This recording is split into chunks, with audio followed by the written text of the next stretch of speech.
Komisi Pemberantasan Korupsi KPK kembali memanggil Wakil Ketua DPRD DKI Jakarta sekaligus Ketua Balegda DPRD DKI Jakarta Muhammad Taufik. M. Taufik diperiksa sebagai saksi terkait dugaan kasus pembahasan 2 raperda reklamasi di Pantai Utara, Jakarta. Untuk ke-6 kalinya M. Taufik diperiksa sebagai saksi dalam kasus dugaan suap anggota DPRD DKI terkait proyek reklamasi. Kali ini M. Taufik diperiksa sebagai saksi untuk Dirut PT APL Arisman Wijaya yang telah menjadi tersangka terkait suap pembahasan 2 raperda reklamasi di Pantai Utara, Jakarta. Selain M. Taufik, KPK juga memanggil Wakil Ketua DPRD DKI Jakarta Feryal Sofyan serta Kepala Badan Pengelola Keuangan dan Aset Daerah Provinsi DKI Jakarta Heru Budi Hartono sebagai saksi untuk tersangka Dirut APL Arisman. Heru Budi Hartono sendiri telah 3 kali hadir menjalani pemeriksaan sebagai saksi. Dalam pemeriksaan sebelumnya, Heru menunjukkan sejumlah dokumen yang berisi usulan rancangan peraturan daerah soal zonasi dan tata ruang. KPK masih mengkonfirmasi dugaan pertemuan pimpinan DPRD dengan pengusaha Sugianto Kusuma alias Aguan. Terkait kasus ini, M. Taufik berdalih raperda yang dibuat Balegda tidak terkait dengan izin reklamasi, melainkan hanya terkait dengan tata ruang dan zonasi.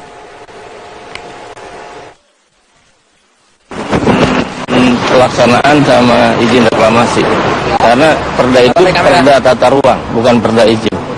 Nah, kita nggak mau masukin izin. Kan ada 2 perda yang beda kan Pak, yang zonasi sama yang... Enggak, zonasi kan alur laut. Mantan Gubernur DKI Jakarta yang kini menjadi Kepala Badan Intelijen Negara Sutioso angkat bicara soal sikap Wali Kota Jakarta Utara Rustam Effendi yang mengundurkan diri. Sutioso yang akrab dipanggil Bang Yos mengingatkan pemimpin itu harus mengedepankan hati. Apa nih Pak? Menurut mantan Gubernur DKI Jakarta, apa yang pernah dilakukan Bang Yos dengan Gubernur DKI Jakarta saat ini Basuki Cahayapurnama tidak bisa disamakan. Seorang Ahok memiliki gaya kepemimpinan tersendiri. Namun Bang Yos mengungkapkan, meski dirinya berlatar belakang militer, Bang Yos tidak memimpin ala militer. Rustam Effendi mengundurkan diri dari Wali Kota Jakarta Utara setelah mengaku kinerjanya dalam setahun terakhir kurang memuaskan. Rustam mengirimkan surat pengunduran dirinya kepada Gubernur DKI Jakarta Basuki Cahayapurnama pada Senin kemarin. Karena Rustam tidak ingin mengecewakan atasannya, di mana soal tudingan adanya geng golf di lingkungan Pemprov DKI Jakarta, bagi Bang Yos itu hal biasa. Bisa jadi sebagai ajang menjalin komunikasi sekaligus berolahraga. Salah satu yang dipersoalkan Rustam mundur adalah soal geng golf di lingkungan Pemprov ini. Bang Yos tidak mempermasalahkan gaya kepemimpinan Ahok, namun Bang Yos bisa memahami apa yang dikeluhkan Wali Kota Jakarta Utara Rustam Effendi.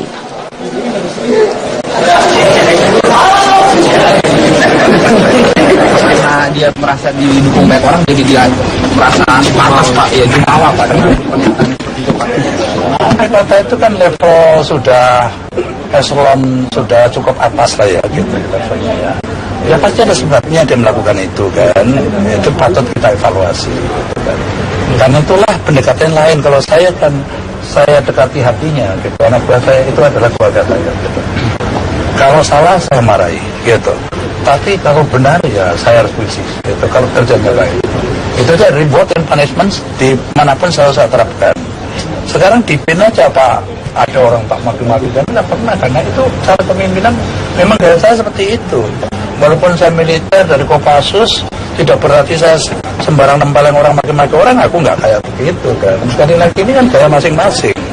Kalau gaya Ahok seperti itu juga nggak salah, dia memang pemimpin punya hak untuk menerapkan gayanya masing-masing. Pemirsa, pengampunan pajak jika tidak ditangani dengan baik bisa menjadi bumerang untuk Indonesia. Pengampunan pajak berpotensi membawa masuk dana sekitar 500 triliunan lebih. Dana sebesar itu perlu diimbangi dengan instrumen penampungan dana. Jika tidak dipersiapkan, dana masuk itu bisa jadi masalah untuk iklim investasi dalam negeri. Ini secepatnya menyiapkan instrumen investasi apa yang harus kita persiapkan apabila arus uang masuk itu benar-benar pada posisi yang berbondong-bondong, yang besar-besaran, baik investasi portofolio maupun investasi langsung. Persiapkan Pak Menteri Keuangan melapor. Inilah pesan Presiden Joko Widodo menyambut rancangan undang-undang pengampunan pajak atau tax amnesty yang ditargetkan akan sah pada akhir bulan ini. Nantinya kebijakan teks amnesti membuka kesempatan pendaftaran hingga 31 Desember 2016. Ketua Otoritas Jasa Keuangan Mulyaman Hadad setuju. Dana hasil kebijakan teks amnesti diarahkan ke sektor produktif jangka panjang, misalnya investasi di sektor infrastruktur atau perbankan. Oh iya, karena kan likuiditas jadi longgar. Kalau likuiditas jadi longgar, kan kemudian dana bisa jadi lebih murah. Ya, karena dana bisa lebih murah, kan kredit bisa. Jadi saya kira simpel saja sebetulnya. Yang penting sebetulnya saya concernnya lebih pada begitu uang masuk, bagaimana kemudian bisa teralokasi ke sumber daya yang lebih produktif itu ya. Bukan tanpa alasan, pengamat pajak Justinus Prastowo mengkalkulasi jika dana repatriasi yang masuk ke Indonesia lebih dari 500 triliun rupiah, maka akan berbahaya bagi iklim investasi di Indonesia. Kalau kita tiba-tiba kebanjiran likuiditas, itu juga nggak baik bagi perekonomian kita. Apalagi devisa kita kan hanya 110 miliar, itu hanya sekitar 1.200 triliun. Kalau sampai 2 kali devisa, tiba-tiba rupiah akan menguat 2 kali ekspor kita. Yang akan bahaya adalah ekspor kita. Di sisi lain, ekonom dari Indef, Eni Sri Hartate mengungkap, pemerintah perlu meningkatkan iklim investasi dan kualitas sumber daya manusia yang lebih kondusif, agar konglomerat berminat mengendapkan dana repatriasi di dalam negeri. Pendaftar teks amnesti pun harus digiring agar menjadi wajib pajak yang taat. Hanya sekedar pengampunan, tetapi iklim usaha tidak kondusif, ya, dan termasuk nanti berdampak kepada terendusnya berbagai bisnis mereka. Tentu kan ini juga ada perhitungan kalkulasi mereka ke depan, bahwa di tahun-tahun ke depan mereka tidak bisa lagi melakukan praktek-praktek penyimpangan terhadap kewajiban pajak gitu. Sementara itu, pemerintah mengungkap salah satu elemen penting dalam keberhasilan program pengampunan pajak ialah kepastian hukum dan kerahasiaan nama bagi pendaftar teks amnesti. Maka akan ada tim gabungan yang memudahkan kepulangan dana WNI di luar negeri ke tanah air. Tim di bawah koordinasi Kementerian Keuangan, khususnya Ditjen Pajak ini, terdiri atas Kapolri, PPATK, BI, Menkumham, dan Kemenlu. Dari Jakarta, Tim Liputan Metro TV. Ratusan kepala keluarga yang tinggal di Pasar Ikan Penjaringan, Jakarta Utara memiliki KTP DKI sudah memperoleh kunci rusunawa yang disediakan Pemprov DKI Jakarta. Meski demikian, masih ada sejumlah warga yang tetap menolak dan bersikeras bertahan di wilayah Pasar Ikan Penjaringan. Untuk melaksanakan program revitalisasi kawasan di DKI Jakarta, pemerintah Provinsi DKI Jakarta beberapa minggu lalu sudah melakukan penertiban dan penggusuran sedikitnya 500 kepala keluarga yang tinggal di kawasan Pasar Ikan Penjaringan, Jakarta Utara. Lebih dari separuh jumlah itu yang mempunyai KTP DKI sudah memperoleh kunci rusunawa yang disediakan Pemprov DKI Jakarta sebagai tempat baru. Meski demikian, tetap ada sejumlah warga yang bersikeras menolak direlokasi. Gubernur DKI Jakarta Basuki Cahayapurnama mengatakan relokasi warga itu berbeda dengan penggusuran. Ahok beralasan pemindahan warga ke Rusunawa agar mereka memperoleh tempat yang lebih baik dari kondisi sebelumnya. Berikut fasilitas hidup layak dengan harga sewa rusun yang sangat terjangkau sebesar Rp159.000 per bulan. Kalau penggusuran tentu kita dilema. Ini kan relokasi. Saya kalau memindahkan warga ke tempat yang lebih kurang enak, saya dilema. Untuk itu saya masuk ke politik. Tapi kan saya memindahkan mereka ke tempat lebih baik. Anaknya dapat KJS, KJP. Dan kita kasih bersekolah. Jadi mana ada? Jadi semua orang yang tinggal di rumah susun kami kasih bersekolah. Kita tungguin dokter, ada perpustakaan, ada buat laktasi, ada taman. Jadi keamanan anak-anak, kecelakaan di lindas truk sudah hampir nggak ada. Kalau dulu ditinggal daerah-daerah yang padat, rata-rata ke lindas truk. Banyak yang meninggal, nggak ada yang ribut. Ya kan, suasana terus TBC. TBC sekarang peringkat nomor 2 dunia. Kamu nggak kasihan anak kamu kejangkit TBC? Jadi kalau saya memindahkan orang ke tempat yang lebih tidak baik, saya dilema.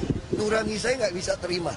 Tapi kalau saya pindah jadi lebih baik, hanya ada sekelompok orang marah-marah, saya diamin aja. Ya. Gubernur DKI Jakarta Basuki Cahayapurnama melepas petugas sensus ekonomi 2016 dari Badan Pusat Statistik Provinsi DKI Jakarta. Ya, Ahok menekankan pada para petugas sensus untuk mencatat informasi seakurat mungkin. Ahok menegaskan tidak ingin hasil sensus tidak sesuai fakta di lapangan, sebab ada data dari sensus ekonomi nantinya akan jadi pegangan bagi kepala daerah untuk mengambil kebijakan. Salah satunya adalah kebijakan kredit usaha rakyat. Untuk itu Ahok meminta petugas sensus untuk mengumpulkan informasi bukan hanya dari pelaku usaha besar, tapi juga dari para pedagang kaki lima. Jadi Presiden ingin data ini betul-betul satu data. Dan kita harap Jakarta memang jadi harus betul-betul lengkap. Karena kita ingin bukan hanya pedagang permanen, termasuk PKL yang jalan manapun yang non formal harus dapat semua. Nah kalau enggak kita susah sekali mau nyalurkan kredit. Nah dengan kombinasi sensus ini, data 2016, ditambah dengan kita mengeluarkan Jakarta One dengan sistem transaksi non-tunai, nah kita harapkan 2017 kita akan lebih gampang. Effendi yang mengundurkan diri. Sutioso yang akrab dipanggil Bang Yos mengingatkan pemimpin itu harus mengedepankan hati. Seperti apa nih Pak? Menurut mantan Gubernur DKI Jakarta, apa yang pernah dilakukan Bang Yos dengan Gubernur DKI Jakarta saat ini Basuki Cahayapurnama tidak bisa disamakan. Seorang Ahok memiliki gaya kepemimpinan tersendiri. Namun Bang Yos mengungkapkan, meski dirinya berlatar belakang militer, Bang Yos tidak memimpin ala militer. Rustam Effendi mengundurkan diri dari Wali Kota Jakarta Utara setelah mengaku kinerjanya dalam setahun terakhir kurang memuaskan. Rustam mengirimkan surat pengunduran dirinya kepada Gubernur DKI Jakarta Basuki Cahayapurnama pada Senin kemarin. Karena Rustam tidak ingin mengecewakan atasannya, di mana soal tudingan adanya geng golf di lingkungan Pemprov DKI Jakarta, bagi Bang Yos itu hal biasa. Bisa jadi sebagai ajang menjalin komunikasi sekaligus berolahraga. Salah satu yang dipersoalkan Rustam mundur adalah soal geng golf di lingkungan Pemprov ini. Bang Yos tidak mempermasalahkan gaya kepemimpinan Ahok, namun Bang Yos bisa memahami apa yang dikeluhkan Wali Kota Jakarta Utara Rustam Effendi.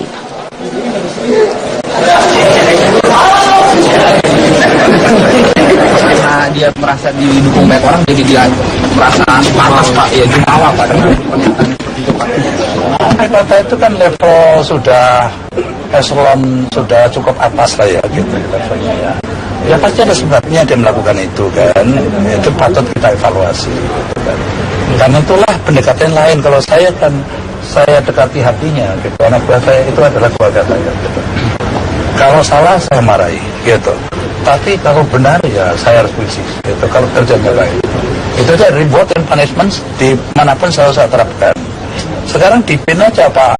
Komisi Pemberantasan Korupsi KPK kembali memanggil Wakil Ketua DPRD DKI Jakarta sekaligus Ketua Balegda DPRD DKI Jakarta Muhammad Taufik. M. Taufik diperiksa sebagai saksi terkait dugaan kasus pembahasan 2 raperda reklamasi di Pantai Utara Jakarta. Untuk ke-6 kalinya M. Taufik diperiksa sebagai saksi dalam kasus suap dugaan suap anggota DPRD DKI terkait proyek reklamasi. Kali ini M. Taufik diperiksa sebagai saksi untuk Dirut PT APL Arisman Wijaya yang telah menjadi tersangka terkait suap pembahasan 2 raperda reklamasi di Pantai Utara Jakarta. Selain M. Taufik, KPK juga memanggil Wakil Ketua DPRD DKI Jakarta Feria Sofyan serta Kepala Badan Pengelola Keuangan dan Aset Daerah Provinsi DKI Jakarta Heru Budi Hartono sebagai saksi untuk tersangka Dirut APL Arisman. Heru Budi Hartono sendiri telah 3 kali hadir menjalani pemeriksaan sebagai saksi.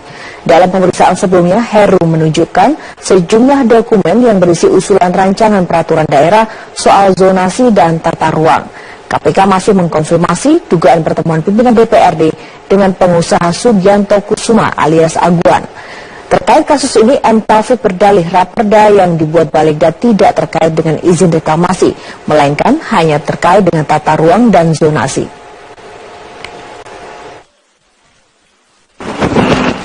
Pelaksanaan sama izin reklamasi, karena perda itu perda tata ruang, bukan perda izin. Nah kita nggak mau masukin izin. Kan ada 2 perda yang beda kan Pak, yang zonasi sama yang... Enggak, zonasi kan alur laut. Mantan Gubernur DKI Jakarta yang kini menjadi Kepala Badan Intelijen Negara Sutioso angkat bicara soal sikap Wali Kota Jakarta Utara Rustam. Ada orang tak maki-maki dan tidak pernah, karena itu cara kepemimpinan memang gaya saya seperti itu. Walaupun saya militer dari Kopassus, tidak berarti saya sembarang nempelin orang maki-maki orang, aku nggak kayak begitu kan. Sekali lagi ini kan gaya masing-masing.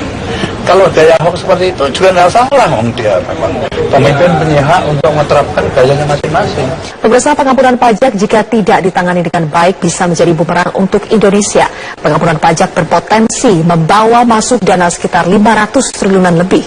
Dana sebesar itu perlu diimbangi dengan instrumen penampungan dana. Jika tidak dipersiapkan, dana masuk itu bisa jadi masalah untuk iklim investasi dalam negeri.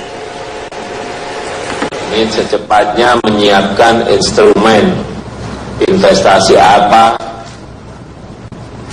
yang harus kita persiapkan apabila arus uang masuk itu benar-benar pada posisi yang berbondong-bondong, yang besar-besaran, baik investasi portofolio maupun investasi langsung. Persiapkan Pak Menteri Keuangan melapor. Inilah pesan Presiden Joko Widodo menyambut rancangan undang-undang pengampunan pajak atau tax amnesty yang ditargetkan akan sah pada akhir bulan ini. Nantinya kebijakan tax amnesty membuka kesempatan pendaftaran hingga 31 Desember 2016. Ketua Otoritas Jasa Keuangan Mulyaman Hadad setuju. Dana hasil kebijakan tax amnesty diarahkan ke sektor produktif jangka panjang, misalnya investasi di sektor infrastruktur atau perbankan. Oh iya, karena kan likuiditas jadi longgar. Kalau likuiditas jadi longgar, kan kemudian dana bisa jadi lebih murah. Ya, karena dana bisa lebih murah, kan kredit bisa. Jadi saya kira simpel saja sebetulnya. Yang penting sebetulnya saya concernnya lebih pada begitu uang masuk, bagaimana kemudian bisa teralokasi ke sumber daya yang lebih produktif ini. Bukan tanpa alasan, pengamat pajak Justinus Prastowo mengkalkulasi jika dana repatriasi yang masuk ke Indonesia lebih dari 500 triliun rupiah, maka akan berbahaya bagi iklim investasi di Indonesia. Kalau kita tiba-tiba kebanjiran likuiditas, itu juga nggak baik bagi perekonomian kita. Apalagi devisa kita kan hanya 110 miliar, itu hanya sekitar 1.200 triliun. Kalau sampai 2 kali devisa, tiba-tiba rupiah akan menguat 2 kali ekspor kita. Yang akan bahaya adalah ekspor kita. Di sisi lain, ekonom dari Indef, Eni Sri Hartati mengungkap, pemerintah perlu meningkatkan iklim investasi dan kualitas sumber daya manusia yang lebih kondusif, agar konglomerat berminat mengendapkan dana repatriasi di dalam negeri. Pendaftar teks amnesti pun harus digiring agar menjadi wajib pajak yang taat. Hanya sekedar pengampunan, tetapi iklim usaha tidak kondusif, ya, dan termasuk nanti berdampak kepada terendusnya berbagai bisnis mereka. Tentu kan ini juga ada perhitungan kalkulasi mereka ke depan, bahwa di tahun-tahun ke depan mereka tidak bisa lagi melakukan praktek-praktek penyimpangan terhadap kewajiban pajak gitu. Sementara itu, pemerintah mengungkap salah satu elemen penting dalam keberhasilan program pengampunan pajak ialah kepastian hukum dan kerahasiaan nama bagi pendaftar teks amnesti. Maka akan ada tim gabungan yang memudahkan kepulangan dana WNI di luar negeri ke tanah air. Tim di bawah koordinasi Kementerian Keuangan, khususnya Ditjen Pajak ini, terdiri atas Kapolri, PPATK, BI, Menkumham, dan Kemenlu. Dari Jakarta, Tim Liputan Metro TV. Ratusan kepala keluarga yang tinggal di Pasar Ikan Penjaringan, Jakarta Utara memiliki KTP DKI sudah memperoleh kunci rusunawa yang disediakan Pemprov DKI Jakarta. Meski demikian, masih ada sejumlah warga yang tetap menolak dan bersikeras bertahan di wilayah Pasar Ikan Penjaringan. Untuk melaksanakan program revitalisasi kawasan di DKI Jakarta, pemerintah Provinsi DKI Jakarta beberapa minggu lalu sudah melakukan penertiban dan penggusuran sedikitnya 500 kepala keluarga yang tinggal di kawasan Pasar Ikan Penjaringan, Jakarta Utara. Lebih dari separuh jumlah itu yang mempunyai KTP DKI sudah memperoleh kunci rusunawa yang disediakan Pemprov DKI Jakarta sebagai tempat baru. Meski demikian, tetap ada sejumlah warga yang bersikeras menolak direlokasi. Gubernur DKI Jakarta Basuki Cahayapurnama mengatakan relokasi warga itu berbeda dengan penggusuran. Ahok beralasan pemindahan warga ke Rusunawa agar mereka memperoleh tempat yang lebih baik dari kondisi sebelumnya. Berikut fasilitas hidup layak dengan harga sewa rusun yang sangat terjangkau sebesar Rp159.000 per bulan. Kalau penggusuran tentu kita dilema. Ini kan relokasi. Saya kalau memindahkan warga ke tempat yang lebih kurang enak, saya dilema. Untuk itu saya masuk ke politik. Tapi kan saya memindahkan mereka ke tempat lebih baik. Anaknya dapat